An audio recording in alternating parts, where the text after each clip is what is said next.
Afwan, set ini bisa dipakai buat kamera ya. Oh gitu.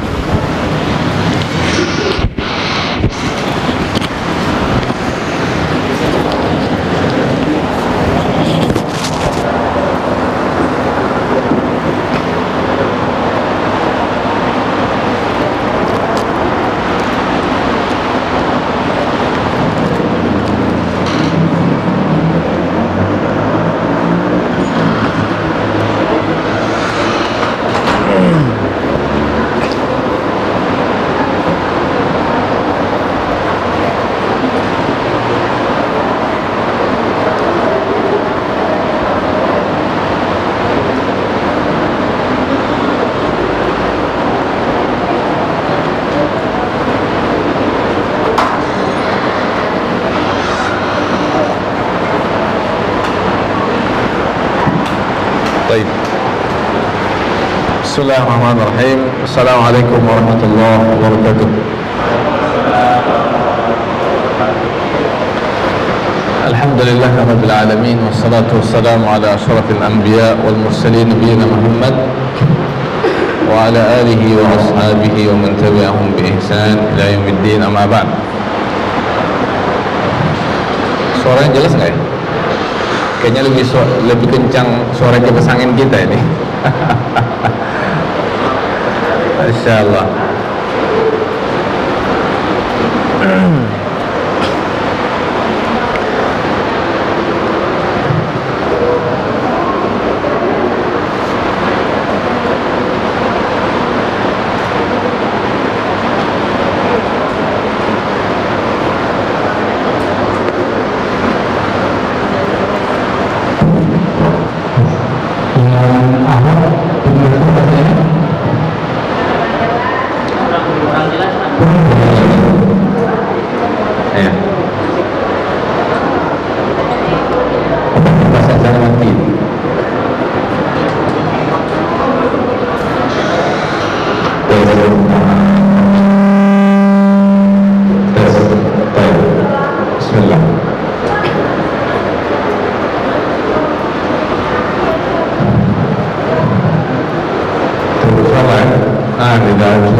Berbicara kita tentang ilmu dan berbagai pendidikan, maka di dalam menjalankan tugas kita sebagai murabbi, sebagai pendidik, yang pertama yang harus kita perhatikan adalah keikhlasan kepada Allah Subhanahu wa Ta'ala. Keikhlasan kita kepada Allah Azza wa Jalla di dalam ibadah yang kita lakukan. Guru-guru kita sering menyampaikan kepada kita tentang masalah ikhlas, karena masalah ikhlas ini sangat penting dalam mengemban amanah yang diberikan kepada kita, apalagi amanah mengajar, mendidik di sebuah lembaga pendidikan. Keikhlasan merupakan suatu hal yang sangat penting. Oleh karenanya Nabi Sallallahu Alaihi Wasallam menyebutkan innamal a'malu binniyat wa innamal likulli imri'in ma nawa. Amalan-amalan kita itu tergantung daripada niat, dan wa inna likulli imrin ma nawa. Dan kita ini apapun yang kita kerjakan tergantung kepada niat yang kita lakukan. Ulama menjelaskan kepada kita bahwa agama ini dibagi menjadi dua. Ada kaitannya dengan urusan yang tampak, urusan yang terlihat, al-zahir. Ada kaitannya urusan yang tidak terlihat, yaitu hati. Kita hadir di lembaga ini mengajar secara kasat mata terlihat sama, fulana sama mengajar masuk kelas, ya di jam-jam sudah ditentukan, ya terlihat sama. Tapi yang berbeda adalah masing-masing punya niat. Apa tujuannya? Apa niat kita datang ke lembaga ini? Bergabung di lembaga ini ngapain? Ya akan terlihat. Yang hanya mengetahuinya adalah siapa? Allah Taala. Dia Allah Azza wa Jalla. Maka di sini penting bagi kita perhatikan urusan niat. Terjemahan Allah Azza wa Jalla. Pada kesempatan pagi hari ini tentunya pembahasan kita adalah tentang Al-Imam Ahmad Ibn Hanbal rahimahullah dan kitab beliau yang bernama Usul Sunnah. Usul Sunnah ini yang diminta untuk kita bahas pada pagi hari ini. Kemudian kaitannya juga dengan sunnah serta pelabelan sebuah pendidikan, ya sunnah seperti apa, ya kita sering melabeli diri kita mengikuti sunnah. Kemudian ini sekolah sunnah, bahkan bukan hanya sampai di situ saja, ya rumah ataupun perumahan sunnah, ya dan macam-macam. Bahkan ya untuk menjual, ya tidak sedikit orang menghubungi kata-kata sunnah, ya. Nah ini penting bagi kita untuk mengetahui seperti apa kata-kata sunnah itu, ya sehingga kita tidak salah di dalam ya memberikan brand atau merek sunnah tetapi isinya kosong daripada sunnah, ya sistemnya jauh daripada sunnah, misalkan manajemen yang dibangun jauh daripada sunnah. Lebih khusus misalkan SDM-nya jauh daripada sunnah, yang menerapkan sunnah. Padahal sebuah lembaga pendidikan itu mutu daripada pendidikan itu tidak terlepas, rekan-rekan sekalian, ya tidak terlepas daripada mutu para pendidik dan tenaga pendidikan, ya mutu daripada pendidikan, kualitas daripada lembaga pendidik, ya. Nah kualitas daripada lembaga pendidikan itu tidak terlepas daripada mutu dan kualitas daripada tenaga pendidik. Ya, tenaga pendidik itu siapa? Ya kita semua yang hadir ini, ya kita semua yang ada di lembaga ini atau di lembaga SDM, sumber daya manusia dan bagaimana kita berada ini. Misalkan lembaga kita berada pada sunnah, tapi kita sendiri tidak suka menjalankan sunnah, ogah-ogahan menjalankan sunnah. Makanya Imam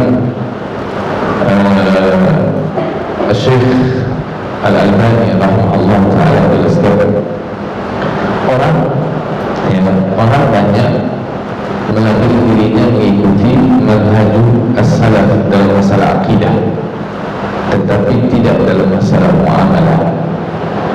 Ya, kalau dikatakan akidahnya adalah akidah orang-orang salaf, orang-orang terdahulu maksudnya, sama akidahnya. Tapi kalau sudah urusan muamalah, ada melenceng jauh daripada muamalah di kaum salaf.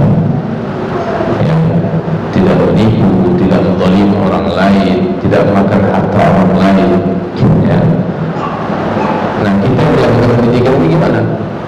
Ya, muamalah salaf dahulu mereka betul-betul memperhatikan waktu. Waktu ini adalah besar oleh para salaf, ya. Bahkan umur, ya, sesuatu yang kita infakkan yang paling mulia adalah waktu umur kita. Untuk apa? Untuk menuntut ilmu, mengajarkan ilmu. Maka jangan sampai kita sebagai tenaga pendidik di lembaga pendidikan seperti ini yang notabene kita melalui di atas sunnah, ya, tetapi kita masuknya misalkan terlambat, ya, masuknya terlambat. Akarnya sudah jelas, akar Anda dengan lembaga pendidikan atau dengan yayasan misalkan akarnya sudah jelas, masuknya jam 7, keluar jam 3, maka masuk jam 7, keluar jam 3. Jangan sampai, ya, masuknya setengah 8, keluarnya setengah 3. Ini kan korupsi namanya, korupsi waktu. Ini jangan sekali Allah sebenarnya sangat penting. Nanti dalam ayat Al-Quran yang sering kita baca, ini kata Allah Subhanahu Wa Taala, lil mutaffifin, celaka kata Allah orang-orang yang mutaffif, orang mutaffif, orang curang. Curang itu tidak hanya dalam bentuk sumbangan dan timbangan. Kata Syekh Muhammad Shalih Al-Fauzan, curang itu bisa berbentuk seorang pekerja, ya, seorang pegawai, ya, saya dan Anda pegawai, ya, pegawai sebuah lembaga, ya. Kemudian di lembaga tersebut sudah ada akad, Anda masuk jam sekian sampai jam sekian, kecuali kalau tidak ada akad, bebas.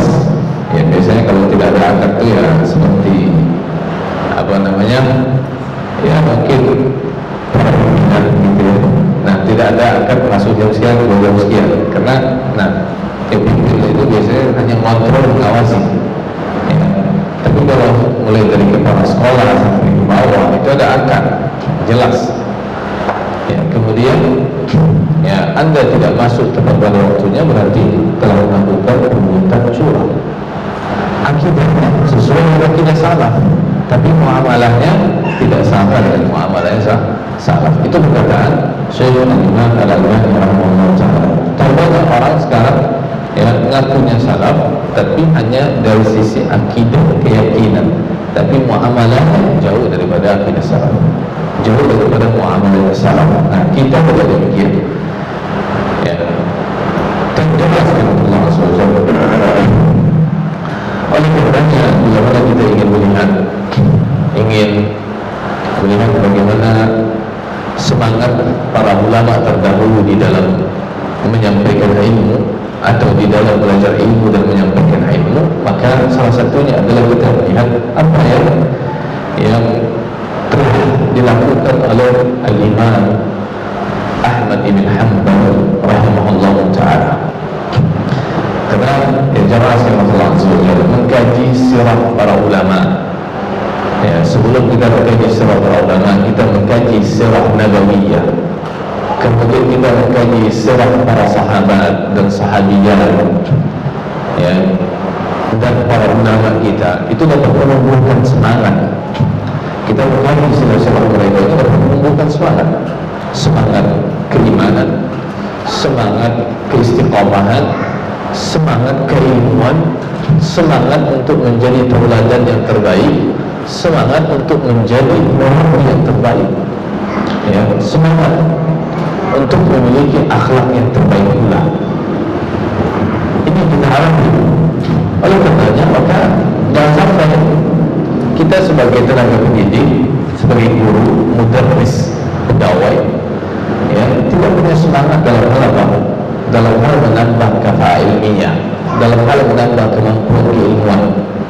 Misalkan kita seorang guru, walaupun guru SD, walaupun guru TK, ya, tapi semangat kita untuk menambah keilmuan terus. Jangan hanya berhenti pada level sudah hanya guru TK, apa sih yang diajarkan teman amatan, ya, hanya guru SD, kalau sudah juga saya sudah kata, enggak, semangat untuk menambah keilmuan. Maka ada sebuah kisah itu, ada seorang dokter, ya, dokter wanita. Dia lulusan S3, tapi ngajarnya di TK, nggak mau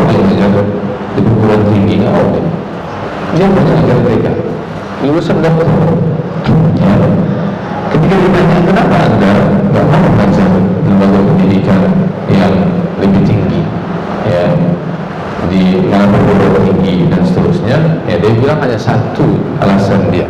Saya mengajar di TK karena saya ingin anak-anak yang saya ajarkan ini ketika mereka bisa membaca surah Al-Fatihah, kelak mereka sampai besar, sampai tua membaca surah Al-Fatihah gara-gara saya mengajarkannya, maka akan mengalir terus pahalanya untuk saya karena saya pertama kali mengajarkan. Karena kita tahu di dalam Islam, siapa orang yang mengajarkan ilmu kepada orang lain, ilmu itu digunakan, diamalkan, maka akan mengalir pahalanya untuk siapa? Untuk kita yang mengajarkan. Semangat dalam mengajarkan ilmu, ya. Ini salah satu contoh. Dan juga semangat kita dalam mencari ilmu pula. Malah kita melihat, ya, salah satu imam al-mubajjal, imamnya Ahlus Sunnah, ya. Nah, imamnya Ahlus Sunnah wal Jamaah adalah al-Imam Ahmad ibn Muhammad ibn Hanbal Asy-Syaibani, ya. Nah, nama beliau adalah Ahmad ibn Muhammad ibn Hanbal, tapi kita kenal adalah Imam Ahmad ibn Hanbal. Hanbal ini kakeknya beliau, ya. Hanbal ini adalah kakeknya Imam Ahmad. Nama bapaknya adalah Muhammad, ya. Nama bapaknya adalah Muhammad. Imam Ahmad merupakan salah satu imam mazhab yang empat, ya, di mana kita mengetahui imam mazhab itu ada empat: Imam Abu Hanifah, Imam Malik, Imam Syafi'i, Imam Ahmad. Dan di sana ada mazhab-mazhab yang lain. Ada mazhab yang kelima, misalkan mazhab Al-Laythi, ya, namanya saja karena sedikitnya murid dari Imam Al-Laythi yang tinggal di Mesir, sehingga mazhabnya tidak tersebar luas. Sebagaimana juga mazhabnya Imam Ahmad juga tidak banyak tersebar luas. Berbeda halnya dengan mazhab Al-Imam Syafi'i. Mazhab Al-Imam Syafi'i tersebar luas, ya. Salah satunya di negara kita Indonesia, mazhabnya adalah penganut Asy-Syafi'iyah. Kalau mazhab Imam Ahmad, ya, dulu hanya sedikit. Kemudian setelah berdirinya negara Saudi Arabia, maka negara Saudi tersebut adalah penganutnya mazhabnya Imam Ahmad bin Hanbal rahimahullah taala. Nah, nama beliau Ahmad ibn Muhammad ibn Hanbal. Beliau lahir di kota Baghdad. Ini pendapat yang rajih, ya. Beliau lahir di kota Baghdad.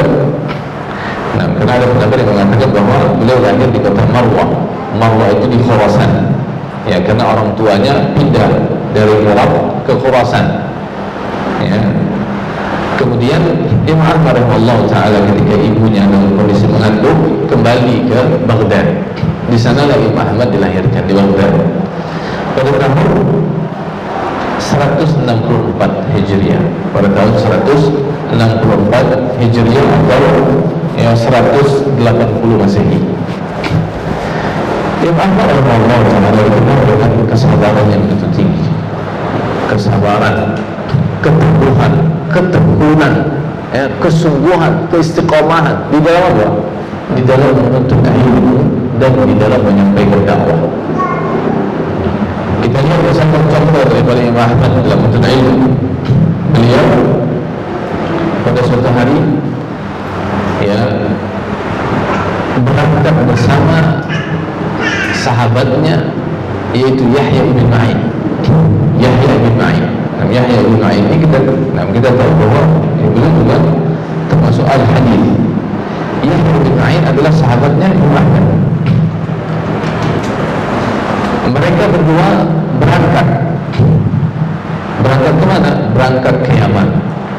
Ingin berjumpa dengan Al-Imam Abdul Razzaq ibn Hammam As-San'ani, itu di Sana'a.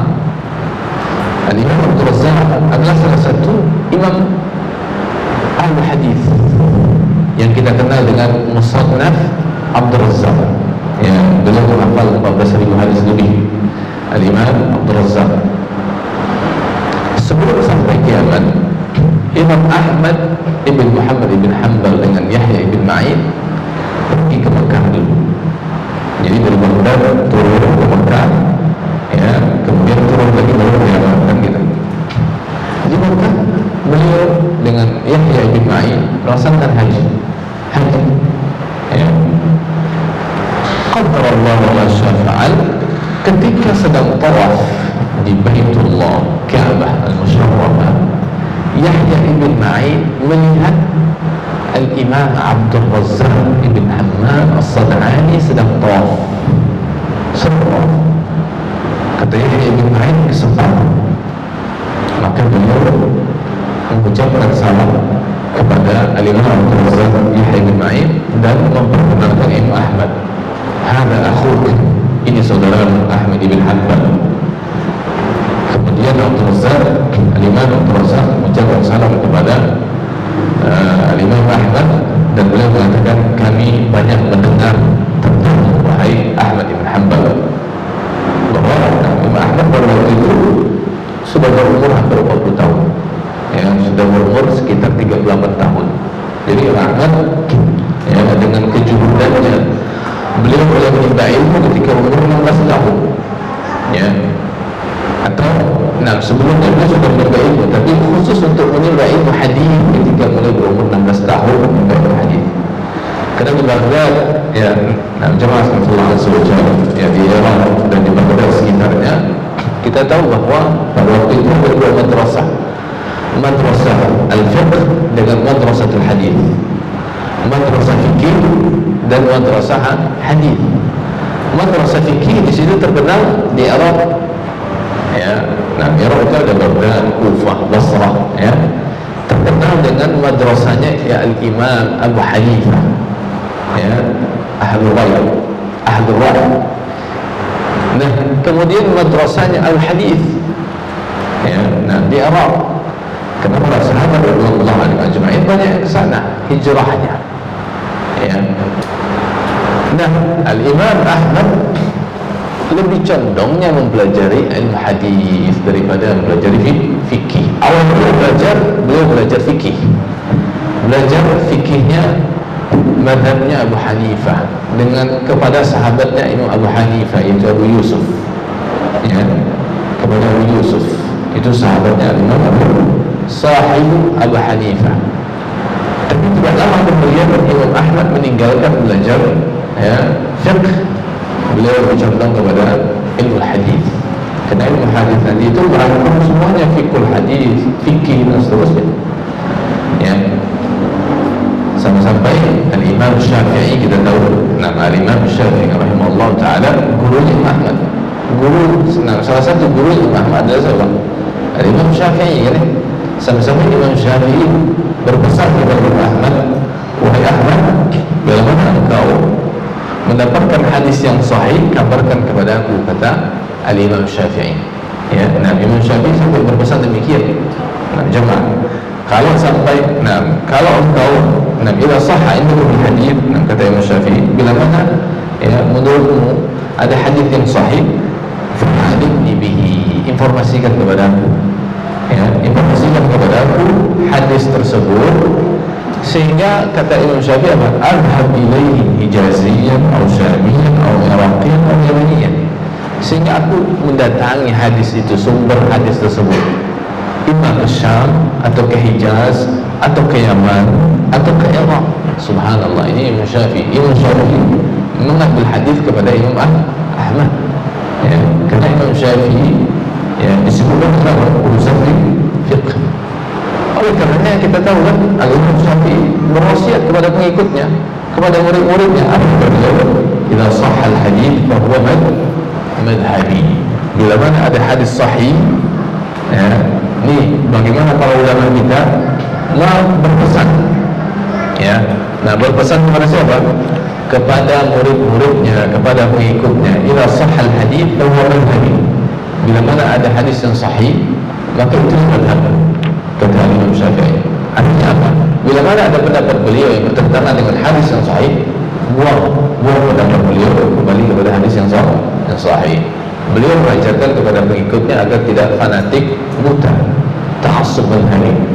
Beliau perkataannya, perkataan Imam Syafi'i juga, kullu ma qultu fa kana hadits sallallahu alaihi wasallam khilaf al-qawl mimma yasih fa hadits Nabi sallallahu alaihi wasallam awla wa la tuqallidun, ya. Kullu ma qultu, setiap apa yang aku katakan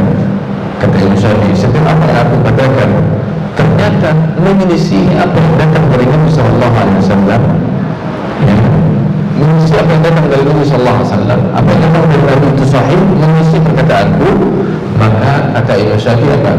Hadis Nabi sallallahu alaihi wasallam. Maka hadis Nabi lebih utama untuk diikuti daripada perkataanku. Kemudian beliau mengatakan wala tuqalliduni, jangan kalian sekali taklid buta kepada kata Imam Syafi'i. Subhanallah wa rahmatullah azza wa jalla. Nah, Imam Ahmad rahimahullah taala tadi bertemu dengan Imam Abdul Razzaq, ya. Sehingga setelah mengucapkan salam, kemudian Imam Abdul Razzaq menyampaikan tentang bahwa Imam Ahmad, ya, sudah bersantero, ya, Hijaz, kemudian santero Syam, kemudian Iraq, bahkan sampai kiamat para ulama tahu tentang siapa Imam Ahmad. Akhirnya yang Ma'in, sahabat Imam Ahmad membuat janji kepada Imam Abdul Razzaq, wahai Imam, kami datang bertemu samamu ini ingin mengambil hadis, kami ingin kiamat, tapi kami bertemu di sini, ya sudah, kami dengarkan hadis di Makkah saja, ya, nah di sini saja. Maka hadis itu diketahui oleh Imam Ahmad Ibn Hanbal rahimahullah taala. Apa kata beliau? Nah, subhanallah, ya, nah, kata Imam Ahmad, ya, maka Allah yarani wa qad nawaitu an ufsidaha bima taqulu.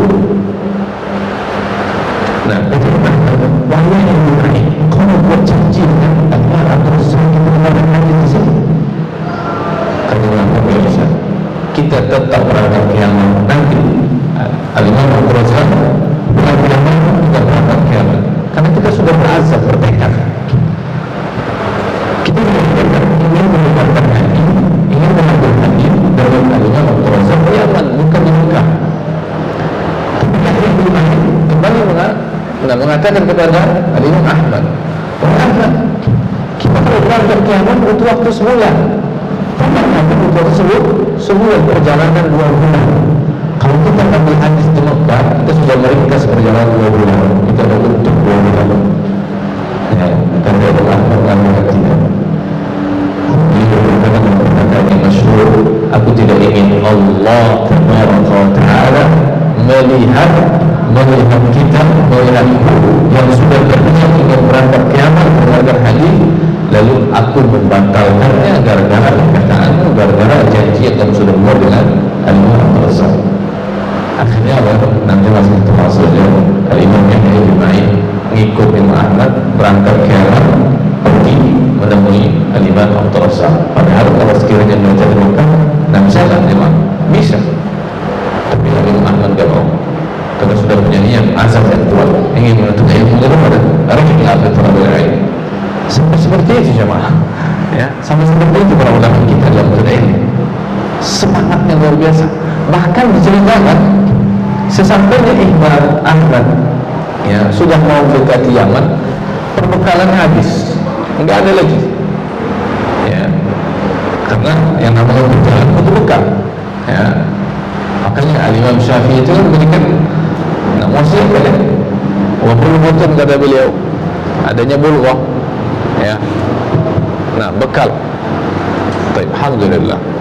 Nah,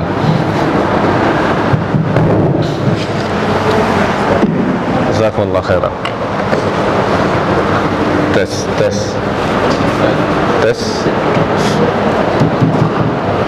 Ya. Nah, ini kita disuruh istirahat sebentar. Disuruh istirahat sebentar. Tapi kalau ada Muhammad marah dia. Tes.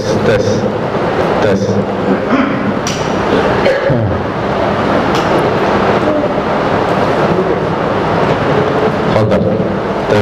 Nah, alhamdulillah. Tes. Masya Allah, kaget semua. Bismillah.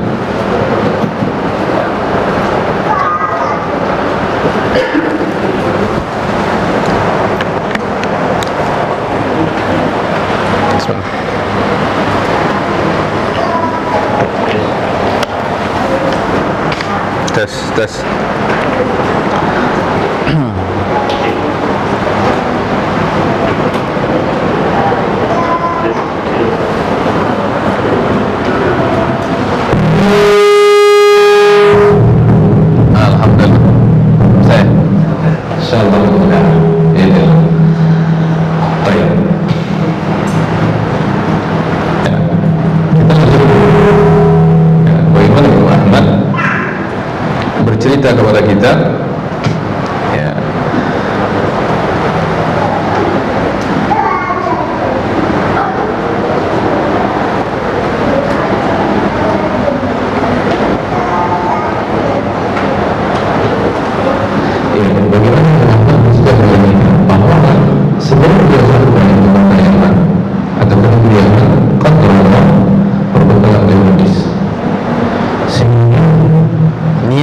tadi yang sudah ingin niat yang tadi yang sudah ingin sampai ke Yaman, ingin bertemu dengan Al-Imam Abdul Razak,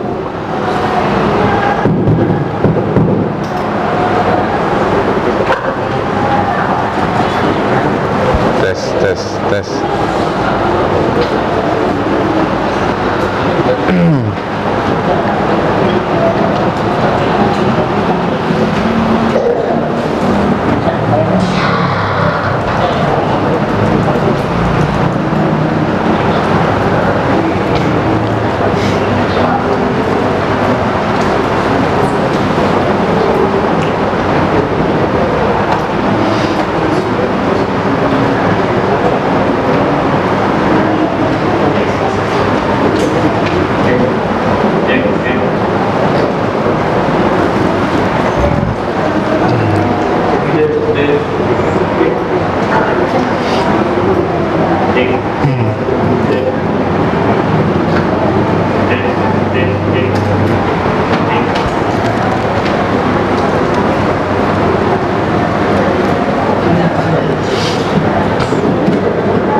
Alhamdulillah, ada waktu istirahat jadi ya.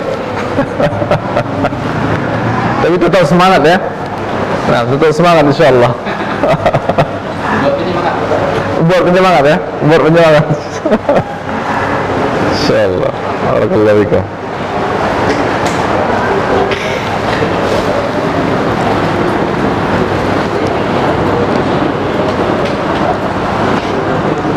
Kapan kembali masuk, Pak? Oh, Senin besok ya? Alhamdulillah. Ada berapa muridnya?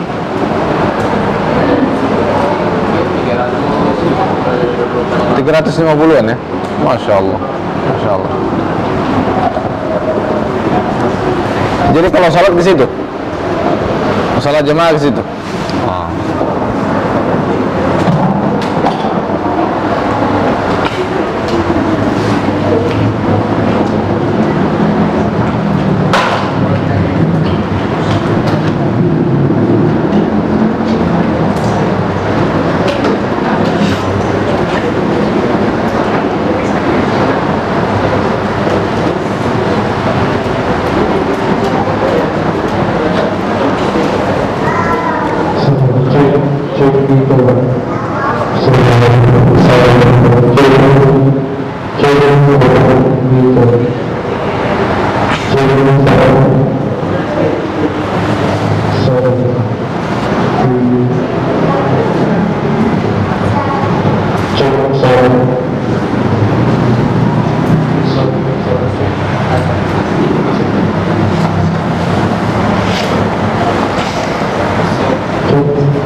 Jazakallah khairan.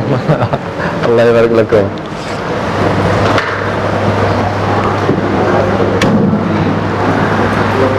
Ustaz, alhamdulillah. Alhamdulillah. Binikmati tatimmu salihat. Tes, alhamdulillah.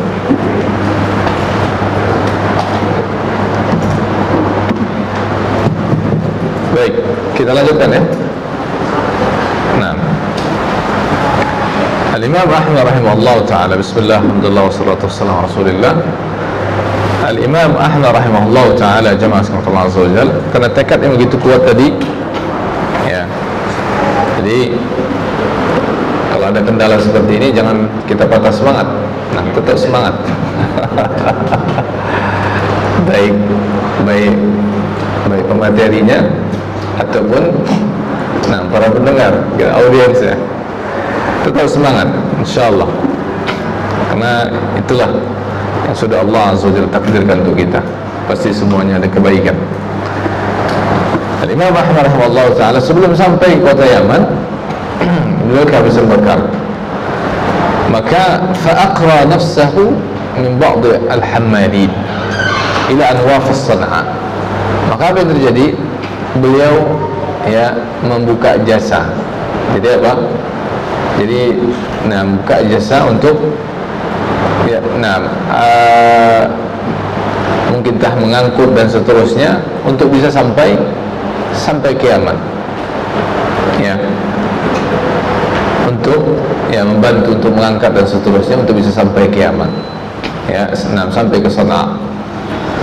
Jadi sampai seperti itu. Ketika bekal beliau habis, maka beliau berusaha untuk mencari bagaimana cara jalan untuk bisa sampai ke Sana'a. Ya, ini karena sudah mau sampai. Ya, ini semangatnya Imam Ahmad rahimahullah. Bahkan ketika bertemu dengan Imam Abdul Razzaq disebutkan, ketika Imam Ahmad sudah sampai di depan pintunya Al-Imam, depan pintu rumahnya Imam Abdul Razzaq, lalu beliau mengetuk pintu sama Imam Ahmad. Ya, pagi hari diketuk pintu. Kata Baqal, ada orang yang menjaga warung di sekitar rumah Imam Abdul Razak, nggak boleh kau ketuk pintu. Dia tidak kenal siapa siapa yang mengetuk pintu. Ya. Yang di rumah itu adalah orang yang memiliki haibah, kata orang yang memiliki wibawa sangat tinggi. Engkau nggak boleh ketuk pintu, tunggu aja nanti sampai keluar. Akhirnya ditunggu sampai sama Imam Ahmad. Nunggunya bukan sebentar, nunggunya sampai hampir matahari ingin tenggelam. Nunggunya lama. Imam Abdul Razak nggak keluar, ditunggu sama Imam Ahmad. Ya, tunggu sama Imam Ahmad. Ini adab juga. Ya, kita berangkat sebuah daerah, kita nggak tahu seperti apa budaya dan seterusnya, kita juga harus menjaga adab. Imam Ahmad juga demikian. Sampai Imam Ahmad ya ke rumahnya Imam Abdul Razak Ibn Hammam As-San'ani rahimahullah. Ketika Imam Abdul Razak melihat Imam Ahmad sudah kehabisan bekal seperti itu, beliau menawarkan beberapa uang dinar, tawarkan kepada Imam Ahmad untuk menjadi bekal beliau selama di Yaman, selama di Sana'a. Ya. Beliau tinggal di Sana'a kurang lebih 2 tahun bersama Yahya bin Ma'in. Tinggal di Sana'a selama 2 tahun bersama Yahya bin Ma'in, ya, mendengarkan hadis dari Imam Abdul Razak. Imam Abdul Razak menawarkan bantuan. Ini seorang guru ketika melihat ada muridnya yang kesusahan, dibantu. Ini merupakan da'bus salihin, da'bul ulama. Kebiasaan para ulama itu seperti itu. Kalau datang murid-muridnya, lihatnya kesungguhan murid tersebut untuk ilmu, dan murid ini yang susah, butuh dibantu. Yang bantu itu bukan orang lain, tapi yang bantu siapa? Yang bantu gurunya sendiri, subhanallah. Bantu gurunya sendiri. Ini kita lihat kebiasaan para ulama.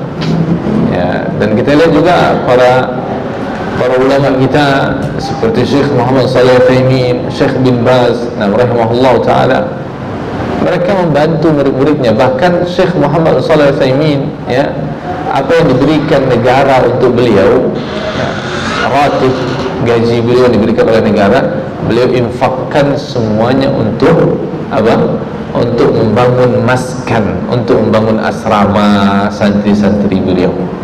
Ya, di mana? Di kota Unaizah, di Qasim, di kota Unaizah. Ya, buat asrama untuk santrinya. Ada santrinya mau nikah, butuh bantuan, kurang mahar, bantu sama Syekh Muhammad Shalih Al-Utsaimin.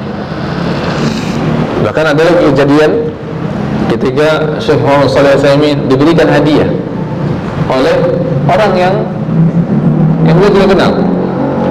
Dia lagi bersama murid-muridnya di pinggir jalan, lagi bermunaqashah, lagi berdiskusi ilmiah, diskusi ilmu. Kemudian ada orang datang membawa sayyarah jadidah, membawa mobil baru. Ya Syekh, ini hadiah untuk Anda. Ya, ini hadiah untuk Anda. Nah, Syekhnya nggak mau untuk menerimanya, tapi dibilang, Syekh, Ana sudah berazam bahwa ini untuk Anda. Akhirnya Syekh terima. Kemudian setelah itu orang itu pergi. Datang lagi orang lain, ya, bilang, Syekh, Ana mau mengundang antum, ya, untuk hadir di walimah saya. Kata Syekh, sepertinya saya nggak bisa hadir. Ya, karena saya nggak bisa hadir, ini kunci hadiah untuk Anda, mobil ambil, berikan. Subhanallah. Ya, ini para ulama. Syekh bin Baz bahkan apa? Bahkan ketika ada masuk pencuri ke rumahnya, ya, pencuri itu enggak ada apa-apain, dibiarin aja, ya, mencuri. Ternyata memang dia mencuri ke rumah Syekh bin Baz karena dia butuh, punya hajat, dibantu sama Syekh bin Baz lagi. Ya, dan gimana sama Allah Azza wa Jalla, Syekh Abdul Razak atau Imam Abdul Razak ingin menawarkan bantuan kepada Imam Ahmad berapa uang dinar. Hanya saja Imam Ahmad yang mengatakan, saya tidak perlu untuk terima bantuan. Ya, saya tidak perlu dibantu. Kondisi saya baik-baik saja, kata Imam Ahmad. Ya, padahal dalam kondisi 2 tahun itu beliau, ya, bersusah payah untuk apa? Untuk, ya, menuntut ilmu, mengambil hadis dalam kondisi tidak punya apa-apa, tapi beliau berusaha untuk menjaga iffah. Menjaga apa? Iffah, menjaga, ya, harga diri, menjaga kehormatan. ya, dengan tidak minta-minta. Kalau kita, ya, ada orang sekarang sakit kemudian buka donasi, ya kan ya? Sakit buka donasi. Kita sakit sedikit, ya, kemudian kita kemana-mana, akhirnya ada orang yang bantu buka donasi, kemudian seterusnya. Enggak, subhanallah, ya, ini para imam, ya, sehingga ilmunya, ya, namanya akan tetap dikenal oleh kaum muslimin sampai sekarang ini. Imam Ahmad sudah berapa lama? Sudah 1200 tahun yang lalu meninggalkan kita, tapi namanya tetap akan dikenal, namanya tetap akan, ya, disebutkan, dan ilmunya tetap akan diambil. Tapi jemaah sekalian yang dirahmati Allah Subhanahu wa taala, Imam Ahmad, ya, kita tahu bahwa beliau amat sangat sabar dalam menuntut ilmu hadis. Bahkan beliau sampai-sampai tidak menikah kecuali setelah berumur 40 tahun. Imam Ahmad tidak menikah kecuali setelah umur 40 tahun. Jadi kalau antum di sini masih bujang, tunggu 40 tahun dulu, ya, baru nanti dia menikah. Ya. Sekarang apa? Sekarang tuntut ilmu hadis, baca Sahih Bukhari, Sahih Muslim, sampai khatam. Ya, tapi jangan sekarang fitnah besar. Ya.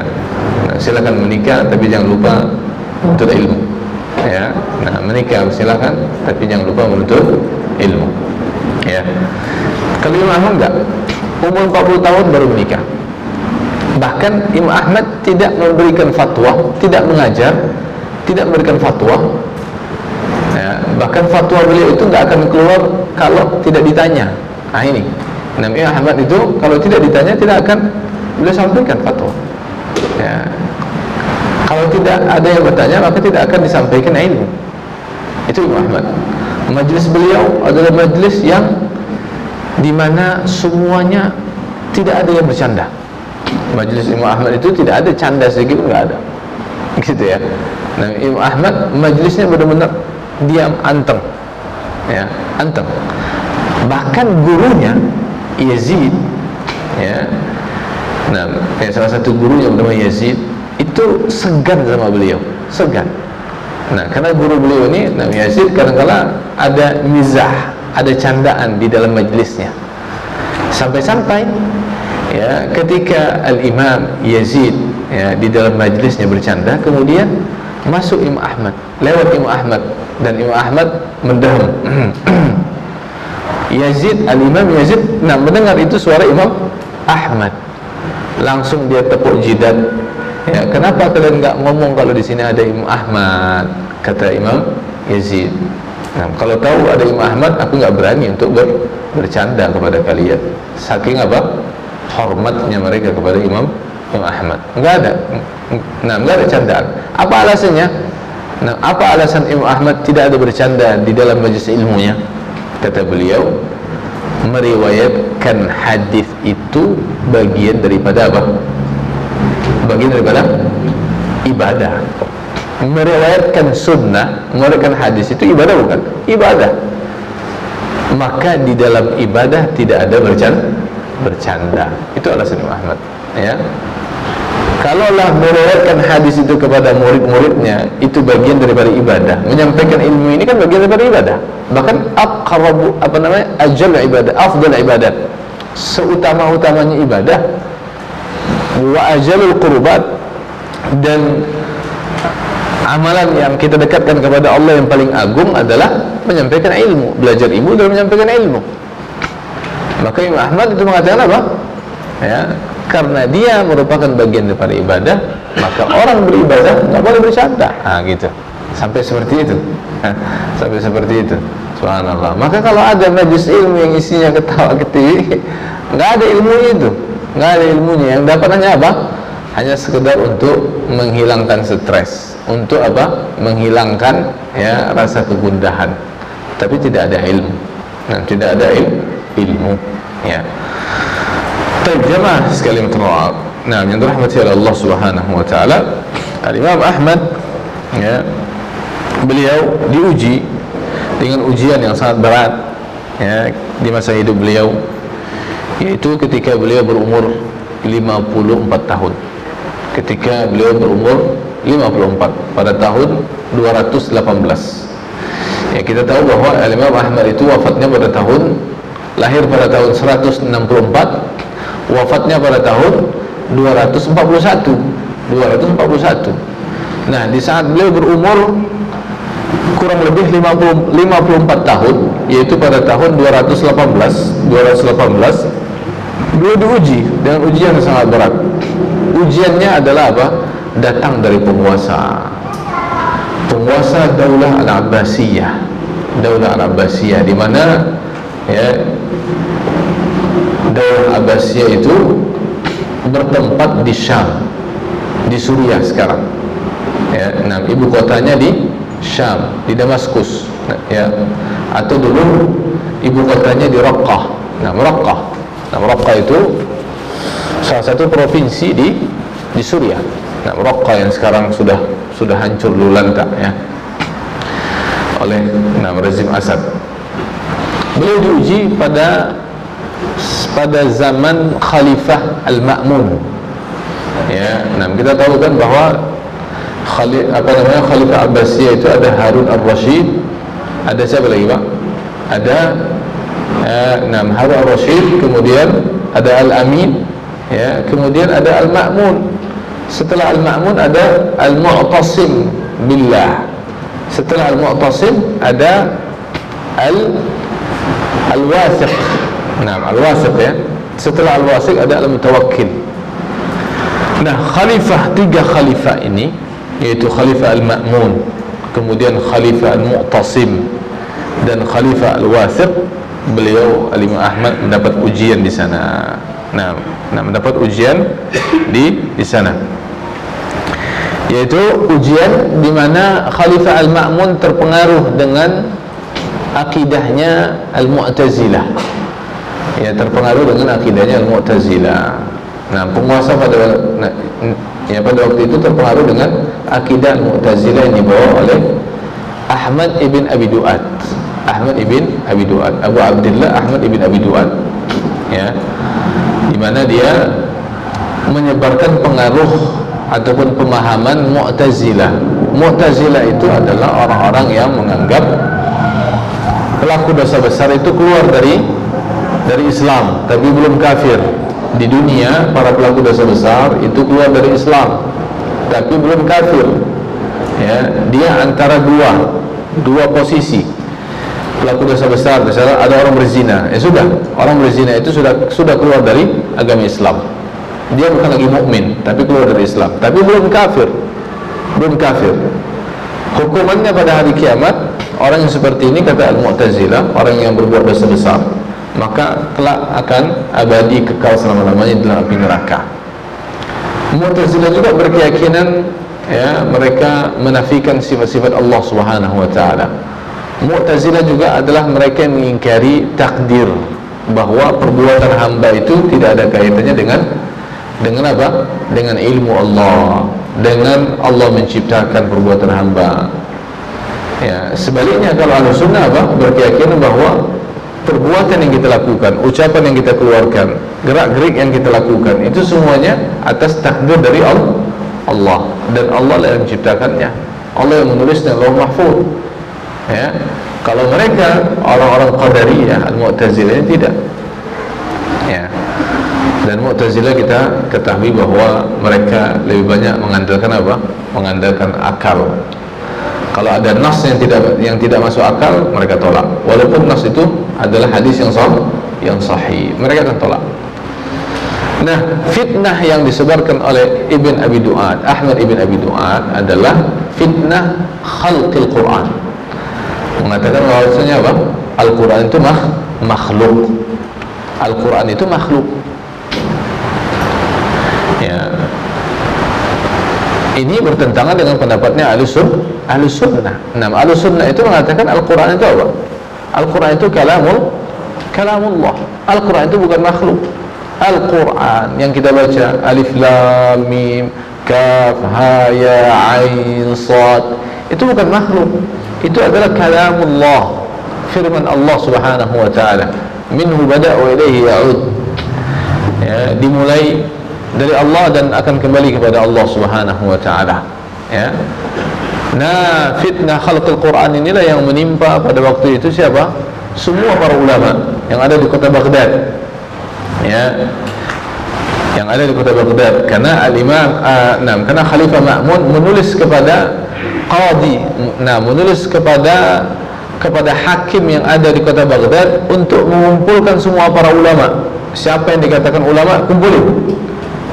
Ya, kumpulin, tanya kepada mereka bagaimana sikap mereka terhadap Al-Quran.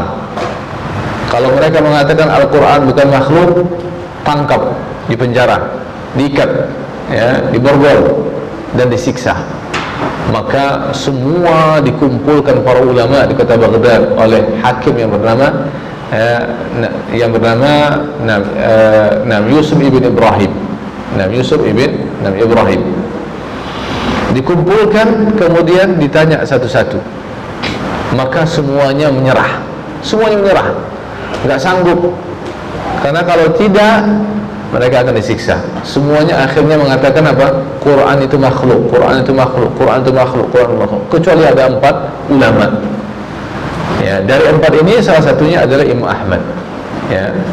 Yang kedua adalah Muhammad ibn Nuh. Yang ketiga adalah Ubaidillah ibn Umar. Ya. Dan yang keempat saya lupa. Yang keempat, ya, Ubaidillah ibn Umar. Ya. Nah, dari 4 ulama ini yang bertahan, yang mengatakan Al-Quran kalamullah adalah 2 orang. Duanya lagi nggak tahan, nggak sanggup siksaan begitu berat. Di zaman Khalifah Al-Ma'mun disiksa mereka. Bahkan bukan hanya sekedar siksa, ada ulama yang dipenggal kepalanya gara-gara tidak mengatakan Quran makhluk. Inilah pengaruh orang-orang Mu'tazilah di mana di lingkaran di lingkaran penguasa ataupun di lingkaran kekuasaan ya pada waktu itu, bahwa semua harus sama seperti dia pemikirannya, semua harus sama seperti dia ajarannya. Kalau enggak, maka harus siap-siap disiksa, harus siap-siap dibasmi, bahkan dibunuh. Yang bertahan pada waktu itu hanya ada 2 orang. Ya, yang pertama Muhammad ibn Nuh, dan yang kedua adalah Imam Ahmad ibn Hanbal rahimahullah taala. Ya, Imam Ahmad ibn Hanbal ya disiksa dan seterusnya, bahkan diminta untuk datang ke Syam, ke ya maqarru al-khalifah, ke istananya raja, menghadap kepada raja. Imam Ahmad dengan Muhammad ibn Nuh dibawa ya dalam kondisi berjalan atau dinaikkan di atas tunggangan. Ya, kata Imam Ahmad, hampir-hampir ya tunggang itu membuat aku jatuh, hampir berjatuh karena tangan dan kakinya diikat, disuruh naik di atas. Gimana coba bayangkan? Di pertengahan jalan Muhammad ibn Nuh meninggal, tinggallah Imam Ahmad sendirian. Ya, Imam Ahmad dibawa atas dasar perintah Al-Ma'mun, atas dasar perintah Khalifah Al-Ma'mun untuk dibawa ke Syam, ke Suriah, Raqqa. Bahkan sudah sampai ke Turki. Ya, dari Baghdad nyebrang ke Turki, menyeberang ke Suriah. Ya, sudah masuk Suriah, dapat informasi bahwa Al-Ma'mun meninggal. Akhirnya nggak jadi bertemu dengan Khalifah. Imam Ahmad dibawa lagi ke Baghdad, dipulang lagi ke Baghdad. Dan ini kata Imam Ahmad, ya, ini adalah dari doa yang aku doa kepada Allah SWT, yang aku panjatkan kepada Allah. Ada 3 permintaan yang diminta oleh Al-Imam Ahmad kepada Allah Azza wa Jalla. Salah satunya adalah beliau minta kepada Allah agar jangan sampai bertemu dengan Al-Ma'mun. Ya, jangan sampai bertemu dengan Al-Ma'mun. Dan ternyata Allah Subhanahu wa taala mengabulkan doa beliau. Dan yang kedua, agar jangan sampai ya, Imam Ahmad melihat Khalifah Al-Mutawakkil, dan Imam Ahmad juga dikabulkan oleh Allah Subhanahu wa taala tidak bertemu dengan Khalifah Al-Mutawakkil, atau tidak berjumpa dengan Al-Mutawakkil. Nah, sampai di Baghdad beliau masih dalam kondisi apa? Dalam kondisi disiksa, dimasukkan ke dalam penjara.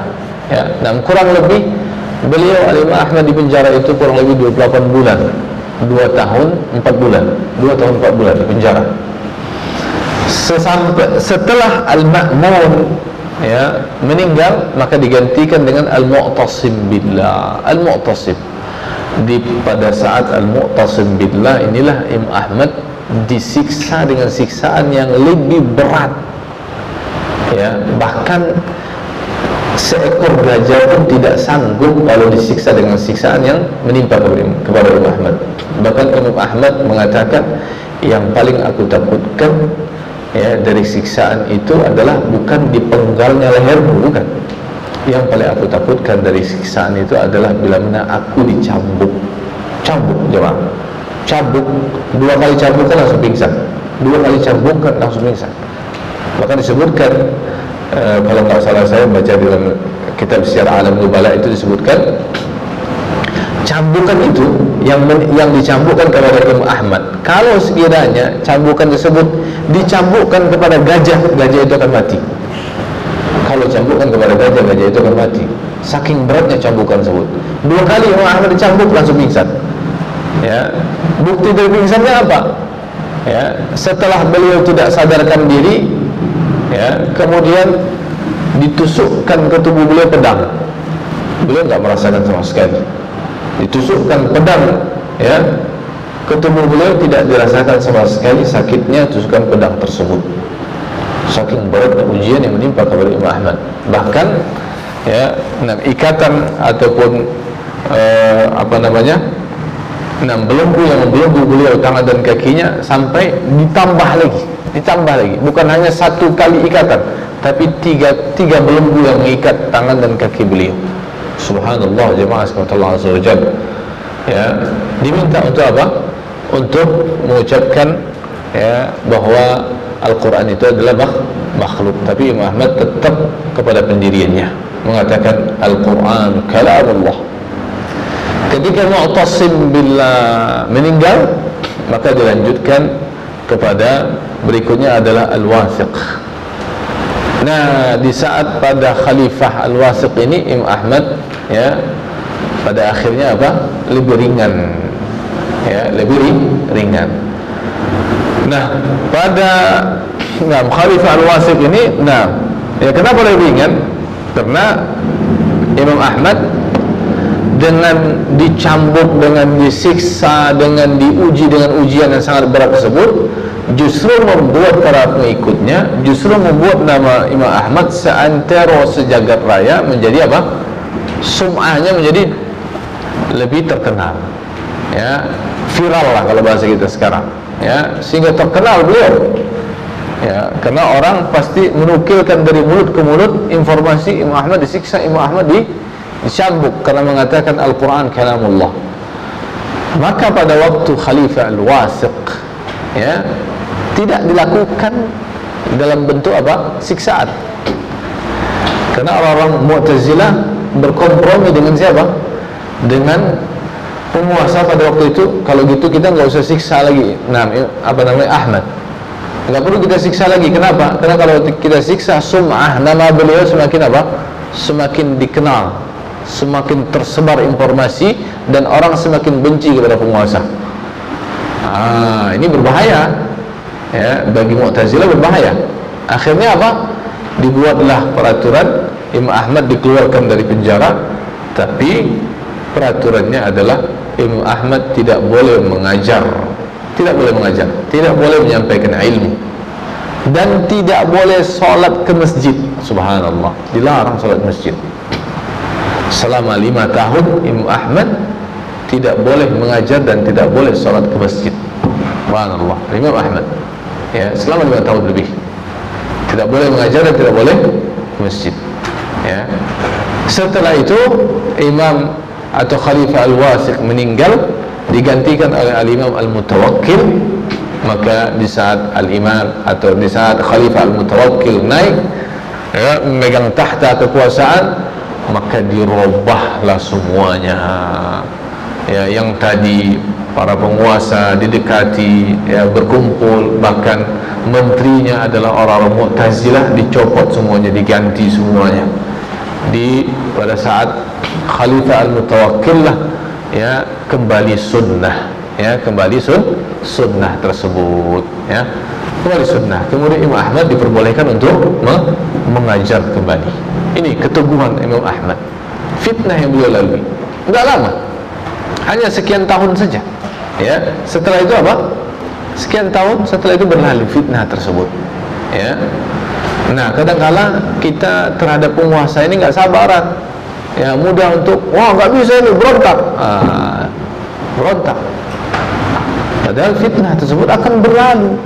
Fitnah itu akan berlalu. Tidak ada yang abadi di atas dunia ini. Tidak ada penguasa yang akan bertahan lama berkuasa, yang akan ada. Dia pasti akan mati, pasti akan meninggal. Maka disinilah bagaimana keteguhan seorang Imam Ahmad menghadapi penguasa yang zalim. Dia tetap taat kepada penguasa, tapi tidak untuk yang satu itu, yaitu apa? La ta'ata li makhluqin fi ma'siyatil khaliq. Yang lain beliau taat.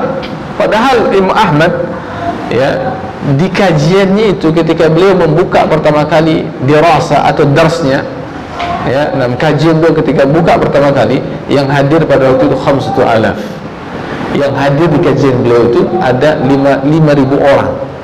5.000 orang yang hadir di masjid, ya.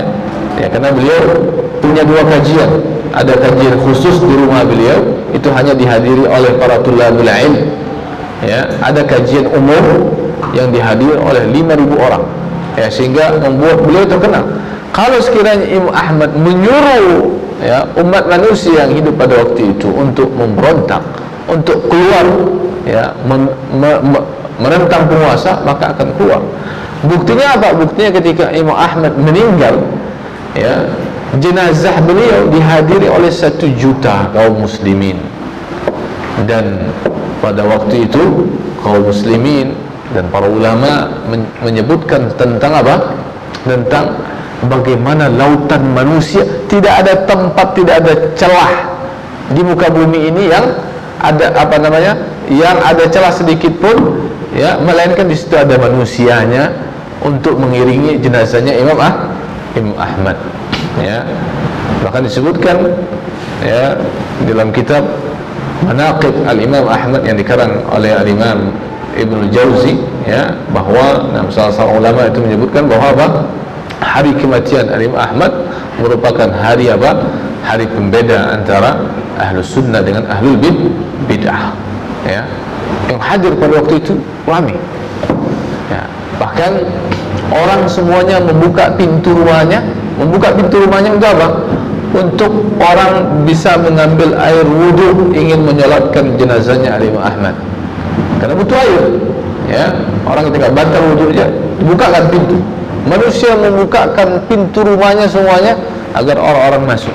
Bahkan yang hadir bukan hanya kaum muslimin saja, yang hadir dari kalangan Nasara, Yahudi dan seterusnya, menghadiri jenazahnya Imam Ahmad. Maka sehingga beliau dikenal dengan siapa? Imam Ahlus Sunnah. Imam Ahlus Sunnah dengan kesabaran beliau, ya, Al-Imam Ahmad di dalam apa? Di dalam mengajarkan ilmu, di dalam menuntut ilmu dan mengajarkan ilmu. Dan kita tahu dalam sanjungan para ulama kepada Imam Ahmad, ya, di antaranya Imam Syafi'i. Nah, Imam Syafi'i, ya, mengatakan apa? Kharajtu min Baghdad wa ma khallaftu biha ahadan arwaq wa la atqa wa la afqah min Ahmad ibn Hanbal.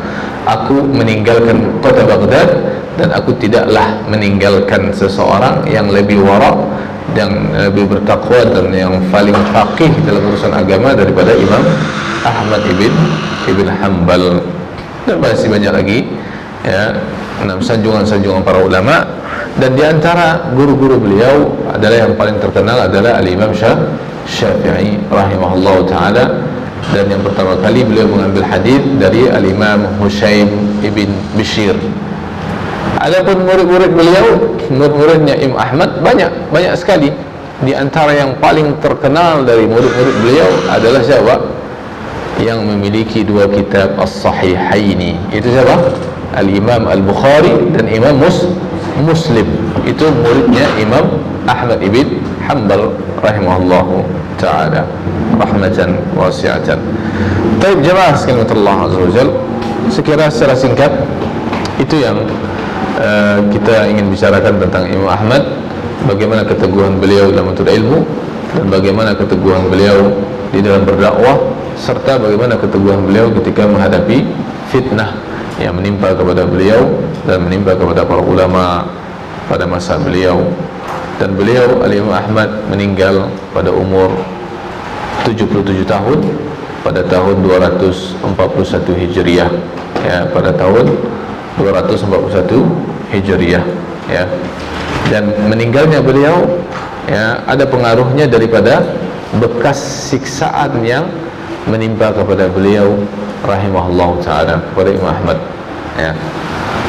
Baik, nah jemaah sekalian yang dirahmati oleh Allah Subhanahu wa taala, mudah-mudahan apa yang saya sampaikan bisa memberikan manfaat kepada kita.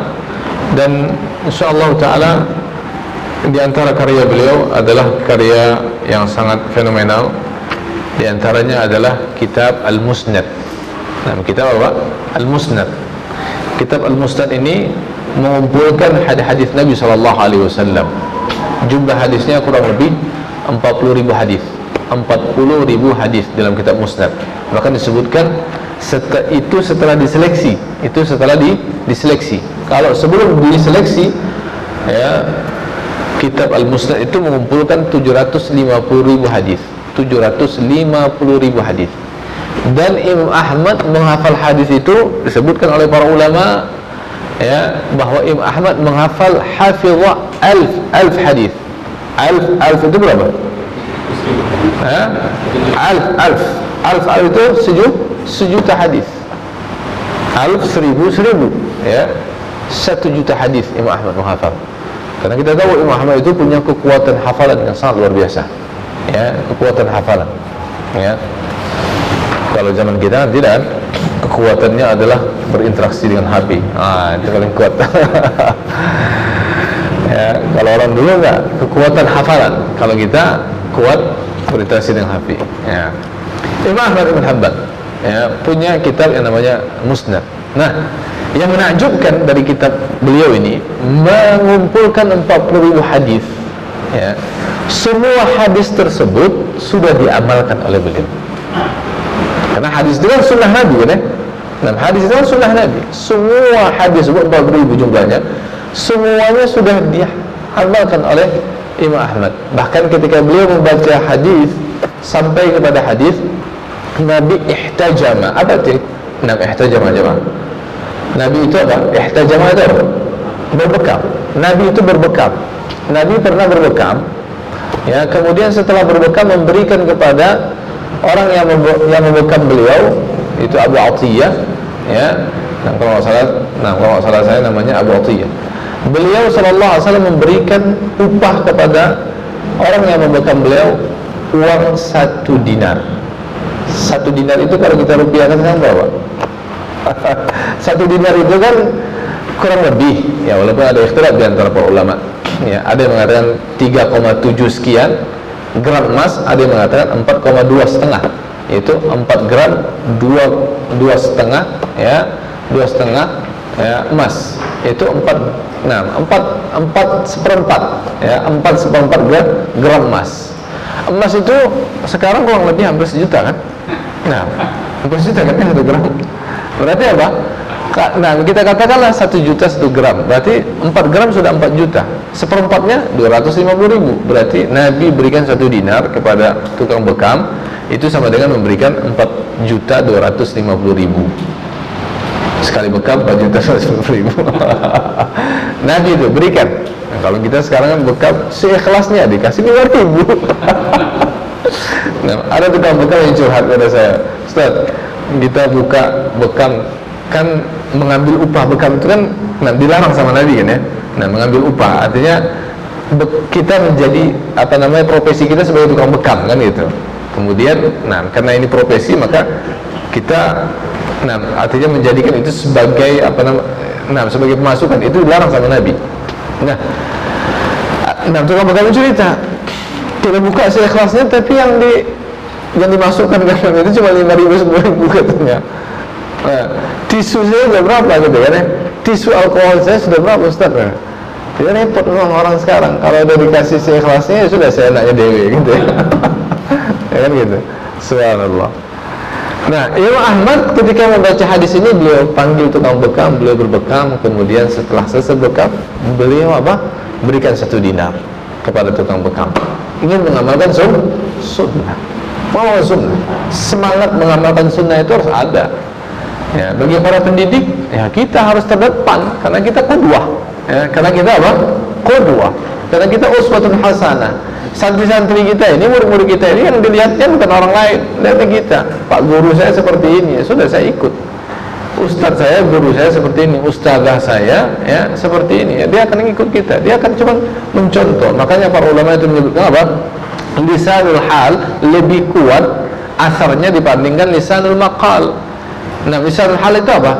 Suri tauladan.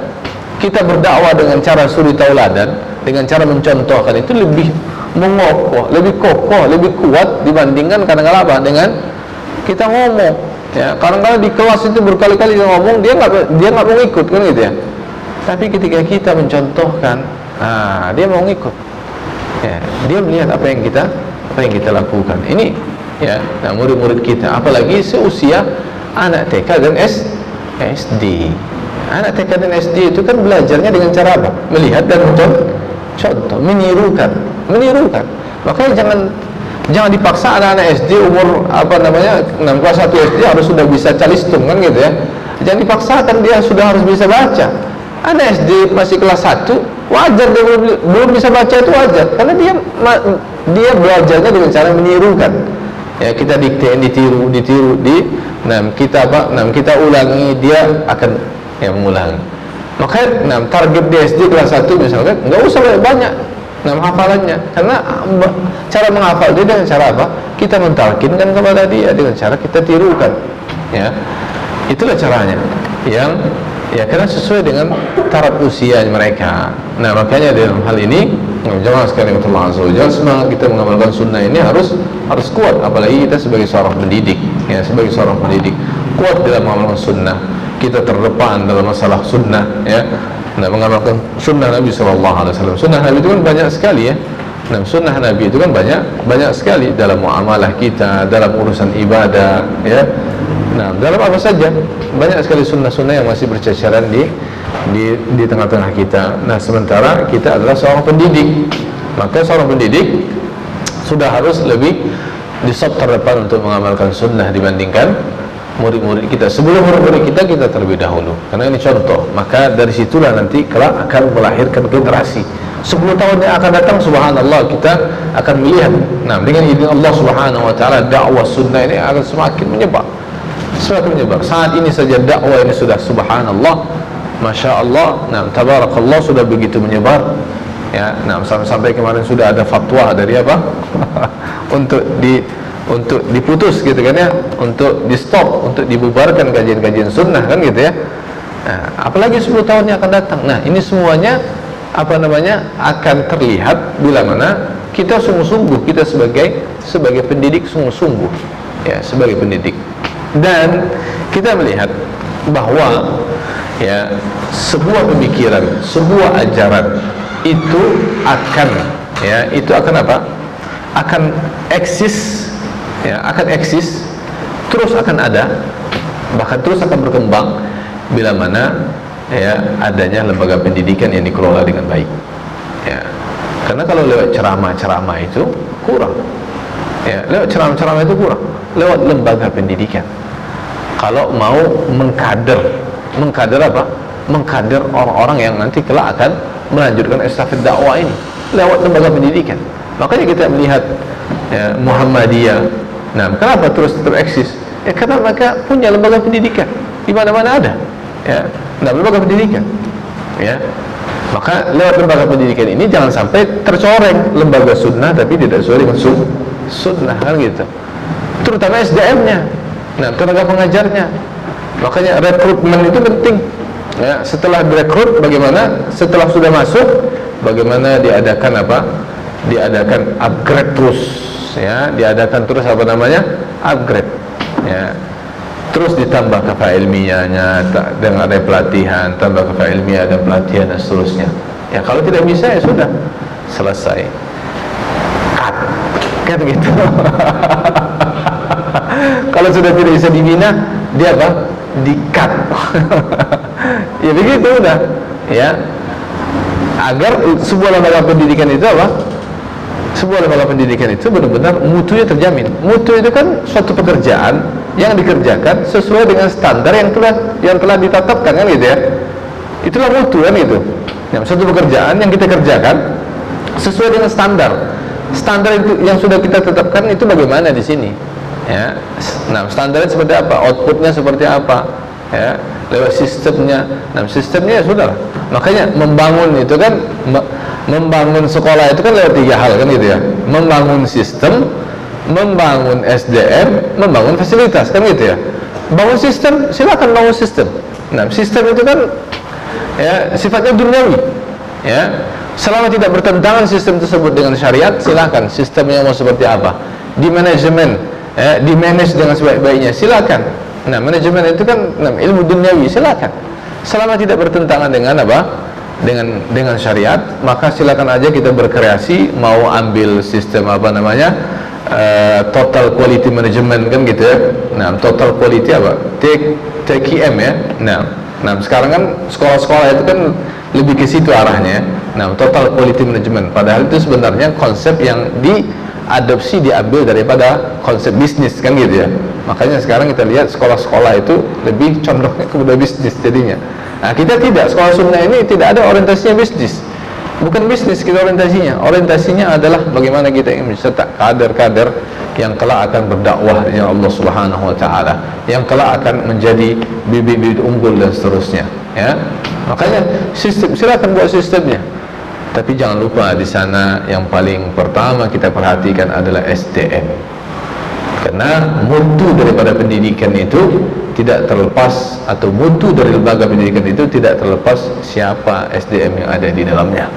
Ya, maka dia adalah untuk menjamin kualitas daripada sebuah lembaga pendidikan, kita harus menjamin mutu daripada pendidik dan tenaga pendidikan yang ada di dalamnya. Ya, sehingga akan lahirlah ya nanti apa namanya 10 komponen pendidikan, yaitu mutu lulusan, ya, nah kemudian mutu SDM dan seterusnya. Ini sangat penting di dalam dunia lembaga pendidikan agar kita bisa ya lebih baik lagi insyaallah taala. Bagaimana kita melakukan apa namanya, melakukan ya koordinasi, memanage sebuah lembaga pendidikan dengan sebaik-baiknya. Maka label sunnah ini harus apa? Harus sesuai isinya, harus sesuai di dalamnya. Jangan hanya label sunnah itu cuma hanya brandnya saja, ya, atau logonya saja, atau ya tulisannya saja, ya, sekolah SD. Nah, ini SDS apa, Pak? Nama kepanjangannya. Sekolah apa? SD Al-Ansar. Nama sekolah SD apa? Sunnah Al-Ansar, ya? Iya. Iya, sunnah ya? Oh, nggak ada kata sunnah, nggak ada ya? Masya Allah, alhamdulillah. Karena kalau ada kata sunnah nanti antum, nah berarti di sana ada sekolah SD bid'ah gitu ya. Iya, karena orang sekarang kena saking semangatnya sunnah apa? Ada perumahan sunnah kan? Kalau ada perumahan sunnah biasanya, nah berarti di sana ada perumahan bid'ah. Ini nggak benar, nggak boleh. Nah, karena istilah sunnah itu istilah syar'i. Nggak boleh kita menghargai, ini benar-benar sunnah, ini sunnah, nggak boleh. Tapi tujuannya sebenarnya apa? Dunia kan itu. Perumahannya kan orientasinya dunia. Kita jual apa namanya properti dunia. Kok dilabeli sunnah? Nggak boleh. Ya, sunnah itu sangat agung. Ya, sunnah sangat agung. Baik, wallahu ta'ala alam. Sambil di sini ini kayaknya udah cukup lama banget ya. Jam 10, 11. Takut saya bosan. Ya. Tapi mungkin ada yang kita diskusikan barangkali, mungkin ada yang bisa saya jawab. Kalau enggak kita cukupkan. Saya kira antum apa namanya, lebih paham ya, daripada apa yang saya sampaikan. Insyaallah saya cuma hanya sharing saja apa yang antum sampaikan, insyaallah taala bermanfaat.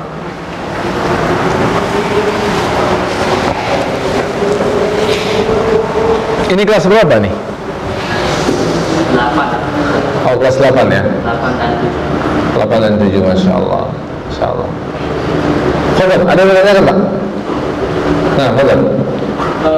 Sebelumnya,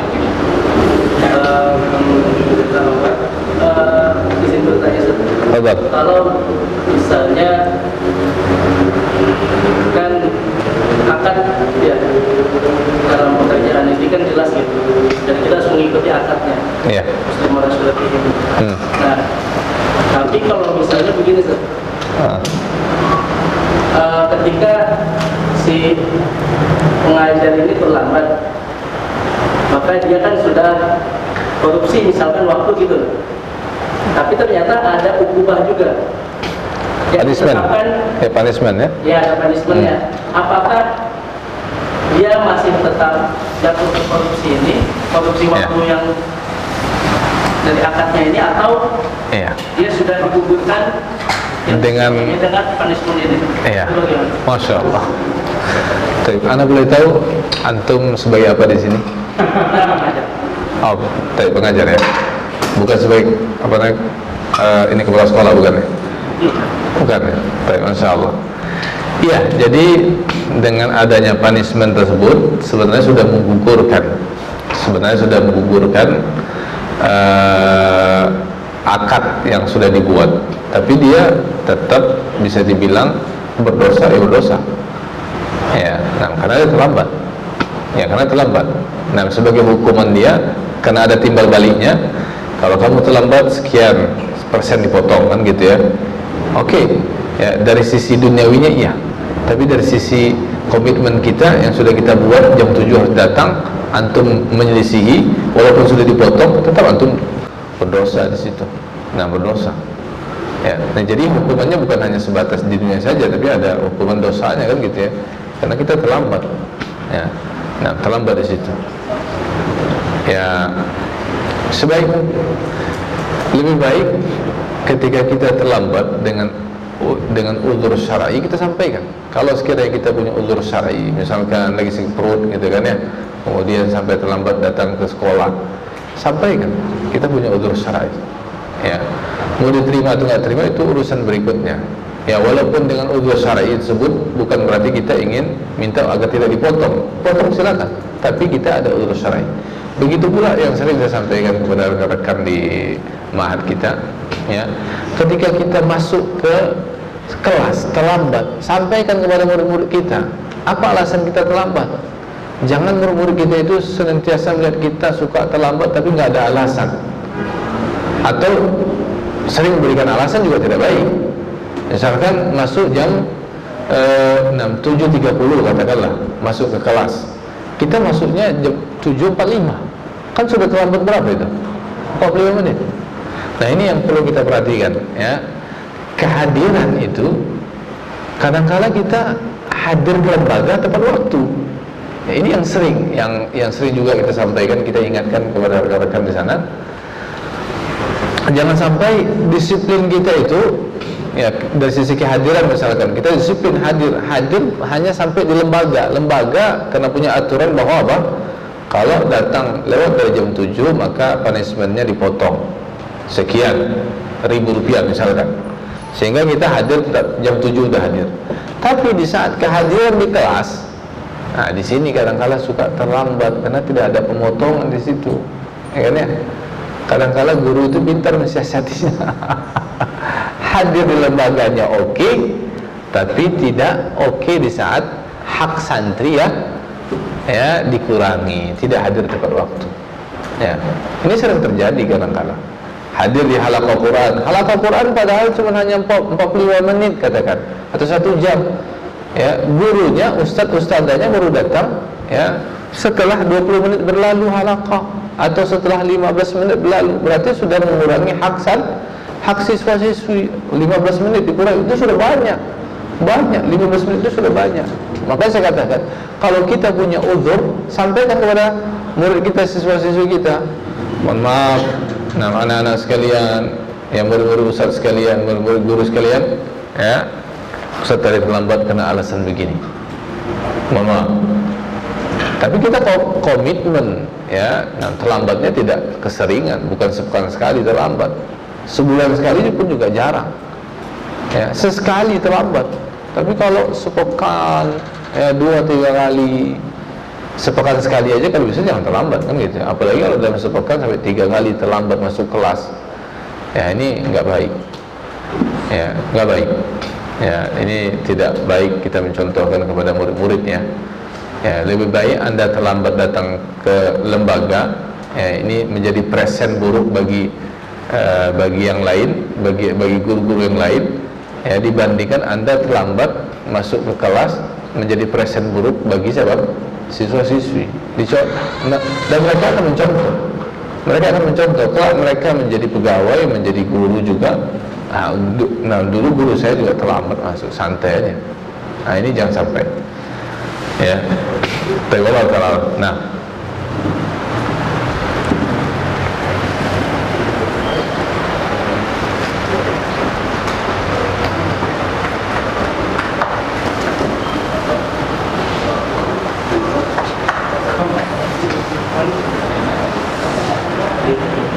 Nah, adik-adik sekalian, ada yang mau ditanyakan? Sampaikan aja, Ustaz, guru saya galak di sini gitu ya.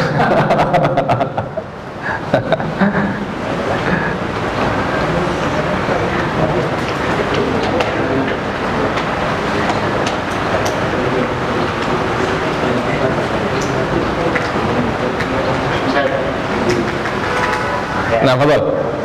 Saya bertanya, Ustaz. Fadal. Jadi Ustaz bicara subhanallah, masya Allah. Nah, kita masih keblinger Ustaz. Perbedaannya di mana? Masya Allah. Subhanallah dan masya Allah. Iya. Subhanallah, masya Allah ya. Ya, kalau kita takjub, kita melihat.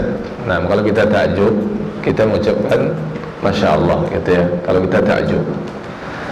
Kalau mengucapkan subhanallah itu, nah lebih tepatnya di saat kita mendapatkan mendapatkan ya mungkin berita yang tidak mengenakkan begitu ya, subhanallah. Nah, tapi kalau kita melihat hal-hal yang menakjubkan kita, nah kita mengucapkan masya Allah. Nah, masya Allah. Ya. Nah, tahu itu mungkin sedikit perbedaan.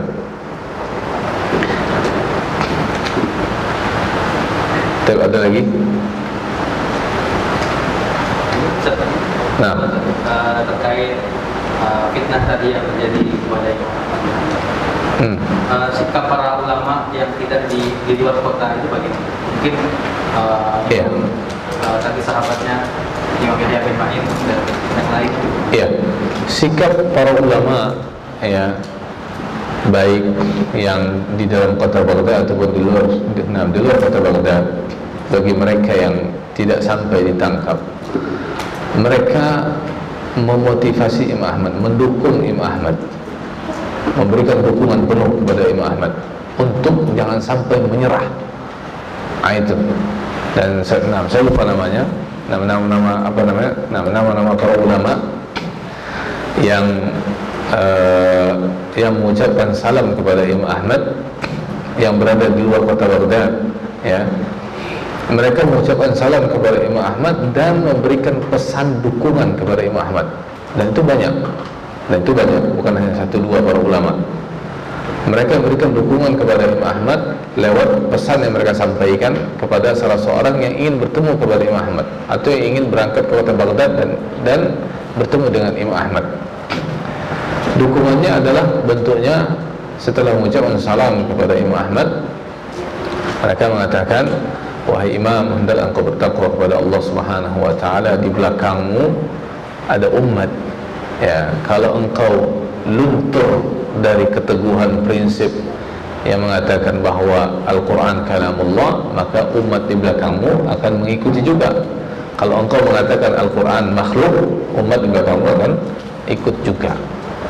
Ya, maka Imam Ahmad pada waktu itu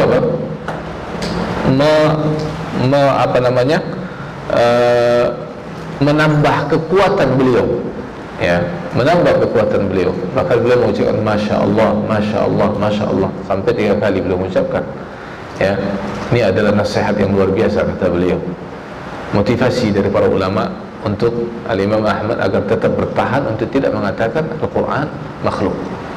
Ya, nah makanya tadi ya saya sampaikan bahwa Imam Ahmad itu yang paling beliau takutkan adalah apa? Cambukan. Dan ini yang belum saya sampaikan. Tapi apa alasannya? Bukan beliau takut cambukan sampai mati, bukan. Yang beliau takutkan dari cambukan tersebut adalah kalau sampai-sampai beliau tidak bisa bertahan dan bersabar. Ya, karena setiap beliau, yang disebutkan juga dalam sebuah riwayat, setelah beliau siuman dari apa namanya, dari pingsannya, ya, beliau kembali disiksa, dicambuk lagi, kembali dicambuk lagi, disiksa lagi, dicambuk lagi, pingsan lagi, siuman lagi, dicambuk lagi, pingsan lagi, begitu seterusnya, sampai ya sudah nggak kuat lagi lah. Itu yang beliau takutkan. Itu apa? Kalau sampai kira-kira beliau tidak bisa bersabar dan tidak bisa bertahan, kemudian mengucapkan sudah Al-Quran makhluk. Karena dari para ulama itu, mereka kena saking kuatnya siksaan tersebut, akhirnya nyerah. Nah ini nyerah, mengatakan apa? Al-Quran makhluk. Akhirnya menyerah. Ya. Nah ini yang beliau rahimahullah ta'ala takutkan. Kalau sekiranya kalau dipenggal udah selesai kan, nah mati sudah selesai. Bahkan ketika Imam Ahmad ya, dimasukkan